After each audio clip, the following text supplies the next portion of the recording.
নমস্কাৰ ছাত্ৰ-ছাত্ৰীসকল বিকাশ এডুকেশ্যন চেনেলৰ সকলোকে আকৌ পুনৰ স্বাগতম জনাইছোঁ। আজি আমি এই ভিডিঅ'ত আলোচনা কৰিম যে ক্লাছ 6ৰ অসমীয়াৰ পাঠ নং 1 আমাৰ দেশ। ইয়াৰ আজি প্ৰশ্ন উত্তৰখিনি গোটেইখিনি আজি আলোচনা কৰিম। তেনেহ'লে ভিডিঅ'টো স্কিপ নকৰাকৈ শেষলৈকে চাই থাকক। প্ৰথমে আমাৰ 1 নম্বৰ প্ৰশ্নটো দিয়া আছে যে তলত দিয়া প্ৰশ্নসমূহৰ শুদ্ধ উত্তৰটো বাছি উলিয়াই সঠিক বৃত্তটো পূৰ কৰা। ইয়াৰে প্ৰথম প্ৰশ্নটো দিয়া আছে যে আমাৰ কবিতাটোত আমাৰ দেশৰ মূৰৰ মুকুট বুলি কাৰ কথা কৈছে। ইয়াৰে প্ৰথমে ক নম্বৰ দিয়া আছে যে লুইতৰ, খ নম্বৰ দিয়া আছে যে আমাৰ দেৱভূমিৰ, আৰু গ নম্বৰ দিয়া আছে যে আমাৰ হিমালয়ৰ, আৰু খ নম্বৰত দিয়া আছে আমাৰ যে পাটকাইৰ। ইয়াৰে আমাৰ শুদ্ধ উত্তৰটো হ'ব যে গ নম্বৰটো যে হিমালয়ৰ। এইটো আমি শুদ্ধ চিন দি দিম। তাৰপিছত প্ৰশ্নটো দিয়া আছে যে ইয়াৰ পিছৰ কবিয়ে আমাৰ দেশক দেৱভূমিৰ লগত কিয় তুলনা কৰিছে। 1 নম্বৰ অপশ্যন দিয়া আছে যে হিমালয় পৰ্বত আমাৰ দেশৰ শিৰত মুকুট হিচাপে থকাৰ বাবে। খ নম্বৰত আছে যে আমাৰ দেশখন ধনে ধানে ৰূপে ৰসে গীতে ভৰি থকাৰ বাবে। গ নম্বৰ দিয়া আছে যে পুৰাণ মহাভাৰতত আমাৰ দেশখনক দেৱভূমি ৰূপে বৰ্ণনা কৰাৰ বাবে। আৰু খ নম্বৰ দিয়া আছে যে আমাৰ দেশখন পাহাৰ পৰ্বত নদ নদী আদিৰে ভৰি থকাৰ বাবে। ইয়াৰে আমাৰ শুদ্ধ উত্তৰটো হ'ব যে গ নম্বৰটো যে পুৰাণ মহাভাৰতৰ আমাৰ দেশখনক দেৱভূমি ৰূপে বৰ্ণনা কৰাৰ বাবে। এইখিনি লিখিলে হৈ যাব। তাৰপিছত প্ৰশ্নটো দিয়া আছে যে ইয়াৰ পিছত 2 নম্বৰ প্ৰশ্নটো যে তুমি ওপৰৰ দ্বিতীয় প্ৰশ্নৰ উত্তৰটো কিয় শুদ্ধ বুলি বাছি ল'লা, সহপাঠীৰ লগত আলোচনা কৰি কোৱা। ইয়াৰ উত্তৰখিনি এনেকৈ লিখিব লাগিব যে কাৰণ কবিতাটোত উল্লেখ আছে যে নানা গুণ গান সুমধুৰ নাম পুৰাণত ভাৰতত দেৱভূমি বুলি আমাৰ দেশেই জিলিকিছে জগতত। এই কাৰণে দ্বিতীয় প্ৰশ্নৰ উত্তৰটো গ শুদ্ধ বুলি বাছি ল'লোঁ।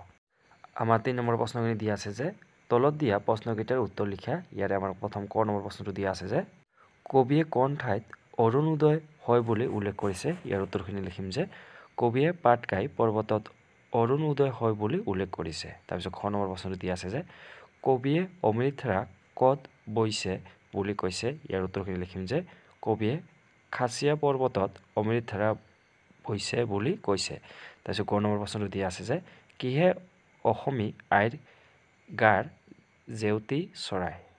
ইয়াৰ উত্তৰটো লিখিব লাগিব যে শুকুলা পাতৰ ৰিহা মেখেলাই অসমী আইৰ গাৰ জেউতী চৰাই। এইখিনি লিখিলে হৈ যাব। তাৰপিছত দিয়া আছে খ নম্বৰটো যে দেৱভূমি বুলি কবিয়ে কোনখন ঠাইৰ কথা কৈছে। ইয়াৰ উত্তৰখিনি লিখিম যে আমাৰ দেশক কবিয়ে দেৱভূমি বুলি কৈছে। তাৰপিছত ঙ নম্বৰটো দিয়া আছে যে কবিয়ে অসমী আয়ে কিহৰ হাতসৰী পিন্ধা বুলি কৈছে। ইয়াৰ উত্তৰটো লিখিম যে কবিয়ে জান-জুৰিৰ হাতসৰী পিন্ধা বুলি কৈছে। এনেকৈ লিখিলে হৈ যাব। তাৰপিছত দিয়া আছে 4 নম্বৰ প্ৰশ্নটো যে কবিয়ে আমাৰ দেশখনক কি কি কাৰণত স্বৰ্গতকৈও অধিক বুলি কৈছে আলোচনা কৰি বহলাই লিখা। ইয়াৰ উত্তৰখিনি লিখিব লাগিব এনেকৈ যে কবিয়ে আমাৰ দেশখনক বহুত কাৰণত স্বৰ্গতকৈও অধিক বুলি কৈছে। কবিয়ে কৈছে আমাৰ দেশত সকলো ধৰণৰ প্ৰাকৃতিক সম্পদেৰে ভৰপূৰ। এইফালে হিমালয় নদীত পাটকাই পাহাৰ লগতে বিভিন্ন অৰণ্যৰ লগতে বিভিন্ন ধৰণৰ গছ-গছনি ফল ফুলেৰে ভৰা। এইখিনি লিখিলে হৈ যাব। তাৰপিছত আমাৰ দিয়া আছে যে 5 নম্বৰ প্ৰশ্নখিনি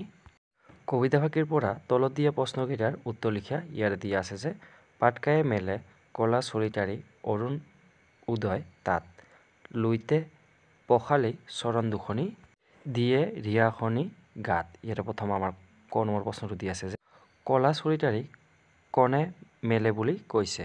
ইয়াৰ উত্তৰখিনি লিখিম যে পাটকাই পৰ্বত। তাৰপিছত খ নম্বৰটো দিয়া আছে যে লুইতে কাৰ চৰণ দুখনি পখালি দিয়ে বুলি কৈছে।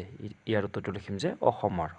গ নম্বৰটো যে ৰিয়াখনি বুলি কিহৰ কথা কৈছে। ইয়াৰ উত্তৰটো লিখিম যে ৰিয়াখনি বুলি লুইতৰ কথা কৈছে। এনেকৈ লিখিলে হৈ যাব।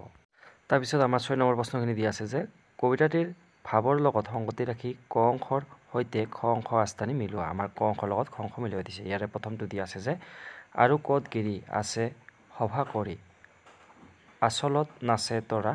তাৰপিছত খ অংশ দিয়া আছে যে বেদ পুৰাণ ৰামায়ণ মহাভাৰত আদি প্ৰাচীন গ্ৰন্থসমূহত আমাৰ দেশখন দেৱতাই নিৰ্মাণ কৰিছিল বুলি উল্লেখ আছে। সেয়ে ই দেৱভূমি প্ৰাচীন সভ্যতা হিচাপে আমাৰ দেশখন বিশ্বাসৰ বুকুত জিলিকি আছে। ইয়াতে আমি প্ৰথমটো আমি দ্বিতীয়খনৰ লগত মিলাই দিম। আৰু দ্বিতীয় নম্বৰ খৰটো দিয়া আছে যে অসমা সুষমা মণি মনোৰমা আমাৰ চেনেহী আই। এইটো আমি মিলাই দিম যে একেবাৰে 3 নম্বৰ তলৰ খৰটোত 3 নম্বৰ খৰটোত যে পৰ্বত পাহাৰ নদ নদীৰে সমৃদ্ধ অসম এখন মনোৰম ঠাই গাড়ী লোকসকলৰ বিভিন্ন অৱদানেৰে অসম মাতৃ সমৃদ্ধ হৈ আছে ইয়াৰ লগত মিলাই দিম তাৰপিছত আমাৰ দিয়া আছে যে দেৱভূমি বুলি আমাৰ দেশেই জিলিকিছে জগত এইটো আমি মিলাই দিম যে একেবাৰে প্ৰথম খৰটোৰ লগত এনেকৈ মিলাই দিলে হৈ যাব 7 নম্বৰ প্ৰশ্নখিনি দিয়া আছে যে আমাৰ দেশ কবিতাটিত দেশ মাতৃৰ সৌন্দৰ্য বৃদ্ধিত তলত দিয়া উপাদানসমূহে কেনেদৰে অৰিহণা যোগাইছে তাৰ এখন তালিকা প্ৰস্তুত কৰা ইয়াৰে প্ৰথম দিয়া আছে যে উদাহৰণ গিৰিৰাজ হিমালয়ে এইটো দিয়া আছে যে ইফালে মূৰৰ মুকুট হৈ জেউতি চৰাইছে এনেকৈ লিখিম তাৰপিছত 6 ঋতুৱে এইটো লিখিম যে আলফুল কৰি পিন্ধা অপূৰ্ব সাজ তাৰপিছত जो দিয়া আছে যে পাটকাই পৰ্বতে এইটো লিখিম যে মেলে কলা চলিতাৰী অৰুণ উদয় তাত তাৰপিছত লুইতে এইটো লিখিম যে পখালি চৰণ দুখনি দিয়ে ৰিয়াখনি গাত তাৰপিছত জানজুৰিয়ে এইটো লিখিম যে লৈ হাতে হৰি হাৰ তাৰপিছত পৰ্বত পাহাৰে এইটো লিখিম যে আছে সভা কৰি আচলত নাচে তৰা এনেকৈ লিখিলে বাইখিনি লিখিলে হৈ যাব তাৰপিছত দিয়া আছে ইয়াৰ পিছৰ প্ৰশ্নখিনি পিছত 8 নম্বৰটো নেলাগে 9 নম্বৰটো দিছো যে শব্দৰ খেল খেলোৱা ইয়াৰ প্ৰথম ক নম্বৰটো দিয়া আছে যে পদ্যটোত এনেকুৱা এটি 6 আখৰীয়া শব্দ আছে যিটোৰ এইটো দিয়া আছে যে প্ৰথম আখৰ 3টা মিলি পৃথিৱী বুজায় 2 নম্বৰ দিয়া আছে যে শেষৰ 3টা মিলি সুন্দৰী বুজায় আৰু 3 নম্বৰ দিয়া আছে যে তৃতীয় আৰু ষষ্ঠ আখৰ মিলি মাখন বুজায় পাৰ্টিৰ পৰা শব্দটো বাছি উলিয়াই লিখা ইয়াৰে দিয়া আছে যে এটা শব্দ দিয়া আছে যে ভূ ব ন ম হি নি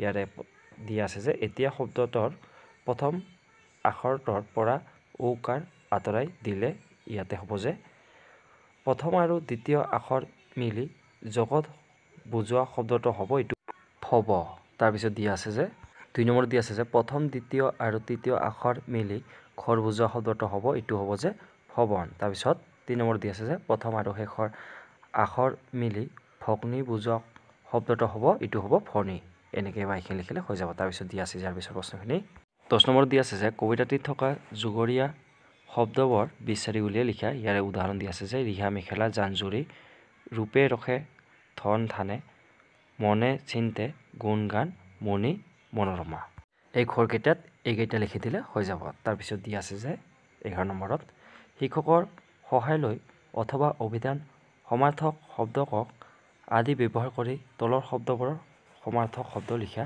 ইয়াৰে প্ৰথমটো দিয়া আছে আমাৰ অৰুণ দিয়া আছে তাৰপিছত অৰণ্য হ'ব তাৰপিছত সূৰ্যোদয় তাৰপিছত উষা তাৰপিছত গিৰিটো হ'ব পৰ্বত গধৰ তাৰপিছত পাহাৰ তাৰপিছত দিয়া আছে জননী ইটো হ'ব মা মাতৃ আই তাৰপিছত ভৱনটো হ'ব ঘৰ নিবাস আৱাস তাৰপিছত সাজটো হ'ব ভূষণ গহনা পোচাক তাৰপিছত 12 নম্বৰ দিয়া আছে যে বাক্য ৰচনা কৰা ইয়াৰে প্ৰথমটো দিয়া আছে আমাৰ অপূৰ্ব এইটো লিখিম যে হিমালয় অপূৰ্ব সুন্দৰ তাৰপিছত উদয় দিয়া আছে এইটো লিখিম যে এনেকৈ পূব ফালে বেলি উদয় হয় তাৰপিছত মনোহৰ এইটো লিখিম যে ঠাইখন বৰ মনোহৰ তাৰপিছত জেউতি এইটো লিখিম যে সূৰ্যৰ জেউতি আছে তাৰপিছত চেনেহী এইটো লিখিম মোৰ আই চেনেহী তাৰপিছত তো দিয়া আছে যে আলফুল এইটো লিখিম যে আমাৰ দেশত 6 ঋতুত গছ গছনি আলফুল হয় এনেকৈ বাইখিনি লিখিলে হৈ যাব তাৰপিছত দিয়া আছে যে 13 নম্বৰত যে কবিতাটোত ওচৰা ওচৰিকৈ থকা বিশেষণ আৰু বিশেষ পদবোৰ বিচাৰি উলিয়াই তলত তালিকা ভৰোৱা ইয়াৰে প্ৰথমটো দিয়া আছে বিশেষণ আৰু বিশেষ ইয়াতে প্ৰথমটো দিয়া আছে যে অপূৰ্ব এইটো লিখিম আমি সাজ তাৰপিছত 2টো লিখিম আমি চৰণ তাৰপিছত পখালিটো লিখিম আমি লুইত তাৰপিছত হনৰটো লিখিম আমি অসম তাৰপিছত চেনেহীটো লিখিম আমি আই তাৰপিছত মনোহৰটো লিখিম যে আমাৰ দেশ এইখিনি লিখিলে হৈ যাব তাৰপিছত দিয়া আছে ইয়াৰ পিছত 14 নম্বৰত যে সজা শব্দ প্ৰয়োগ কৰি বিভিন্ন অৰ্থ প্ৰকাশক বাক্য ৰচনা কৰা ইয়াৰে প্ৰথমটো দিয়া আছে যে সাজ তাৰ অৰ্থ হৈছে যে পোচাক যে বিহুত নতুন সাজ পিন্ধে তাৰপিছতটো আৰু এটা দিয়া আছে সাজ এইটো হৈছে বাচন এইটো লিখিম যে বাচনত আমি খোৱা বস্তু ৰাখোঁ তাৰপিছত আৰু এটা দিয়া আছে যে সাজ এইটো হৈছে নিৰ্মাণ কৰা এইটো হৈছে ইটাৰ দ্বাৰা ঘৰ নিৰ্মাণ কৰা হয় এনেকৈ লিখিলে হৈ যাব তাৰপিছত দিয়া আছে 15 নম্বৰ প্ৰশ্নখিনি যে পদ্যটোত পোৱা স্ত্ৰীলিংগ বুজোৱা অসমীয়া শব্দৰ আৰ্হিত আন শব্দ গঠন কৰা ইয়াৰে প্ৰথমটো দিয়া আছে পুলিংগ আৰু স্ত্ৰীলিংগ পুলিংগ দিয়া আছে যে অসম স্ত্ৰীলিংগত হ'ব যে অসমা তাৰপিছত সৰলটো হ'ব যে সৰলা অচলটো হ'ব যে অচলা বৃদ্ধটো হ'ব যে বৃদ্ধা তাৰপিছত সুষমটো হ'ব যে সুষমা এনেকৈ লিখিলে হৈ যাব। তাৰপিছত দিয়া আছে যে ইয়াৰ পিছত 16 নম্বৰ দিয়া আছে যে তলত দিয়া শব্দকেইটাৰ সৰলীকৃত ৰূপটো লিখা। ইয়াৰে প্ৰথমটো দিয়া আছে যে দুৰ্বল, এইটো হ'ব যে দুৰ্বল এনেকৈ হ'ব। তাৰপিছতটো দিয়া আছে অৰ্জুন, এইটো হ'ব যে অৰ্জুন। তাৰপিছত কৰ্দৈ, এইটো হ'ব যে কৰ্দৈ এনেকৈ হ'ব। তাৰপিছত পৰ্বত, এইটো হ'ব, এইটো পৰ্বত হ'ব। তাৰপিছত কীৰ্তন, এইটো কীৰ্তন হ'ব। তাৰপিছত শৰ্মা, এইটো শৰ্মা। আজিলৈ ইমানে, ধন্যবাদ।